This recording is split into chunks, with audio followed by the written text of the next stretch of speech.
C'est sans doute quelque chose de complexe. De toute façon, notre monde a changé.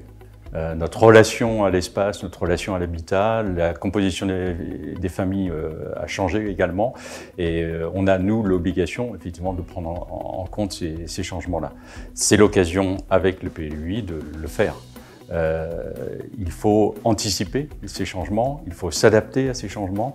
Et par ce document-là, nous aurons l'occasion de prendre ce sujet à bras-le-corps, parce qu'il est complexe. Il n'est pas évident et surtout difficile à appréhender pour tout un chacun.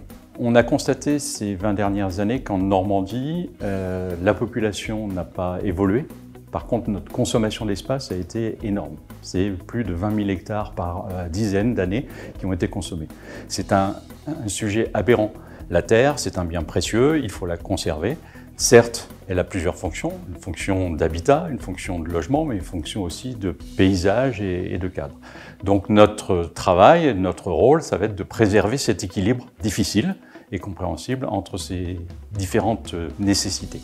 La législation depuis 20 ans a évolué avec la nécessité de prendre en compte de plus en plus cet impact que nous avons sur notre environnement au quotidien et la consommation que nous avons faite, consommation surabondante des espaces agricoles. Nous devons les préserver. C'est une ambition, c'est une nécessité. Mais c'est une difficulté. Et nous devons, nous élus, avec les habitants, travailler sur ce sujet dans le cadre de ce PLU pour organiser, préparer l'avenir en limitant notre consommation, en limitant la taille des parcelles, en resserrant les emplacements de consommation de cet espace vers les centres-villes, là où il y a les services, là où il y a les équipements, pour éviter du déplacement et du mitage agricole et le mitage de notre paysage. Nous aimons notre paysage, nous aimons notre campagne, et bien il faut la préserver. Ce n'est pas en construisant n'importe où, n'importe comment que nous le ferons. C'est un sujet complexe et nous devons l'aborder avec toute l'ambition nécessaire par rapport à ce sujet. La loi nous impose, d'ici 2030, de diviser par 2 notre consommation foncière pour l'habitat.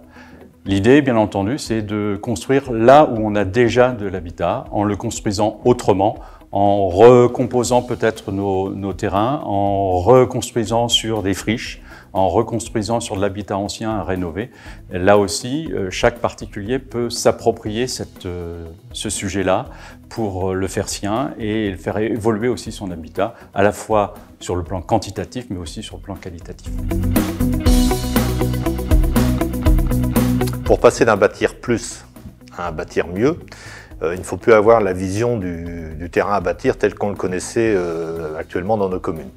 C'est-à-dire qu'il faut s'habituer à consommer moins d'espace, c'est-à-dire avoir des parcelles plus petites, et aussi introduire une autre forme d'habitat par du collectif, quelquefois transformer l'habitat ancien en... On a quelques exemples de très beaux pavillons qu'on peut diviser en plusieurs logements. Et en même temps, on peut amener aussi du petit collectif qui soit de qualité pour consommer moins d'espace.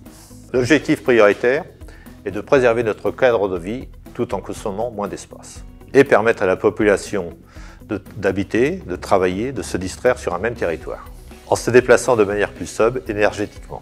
COSEN-Aglo vise un objectif de logement propre à chaque typologie de commune, avec plus de logements pour les communes qui centralisent services et emplois, et un développement plus modéré pour les communes rurales. L'Aglo donnera une nouvelle définition des zones constructibles, avec une priorisation du développement dans les espaces libres en centre-bourg. Il faudra appréhender l'habitat individuel autrement en proposant des alternatives.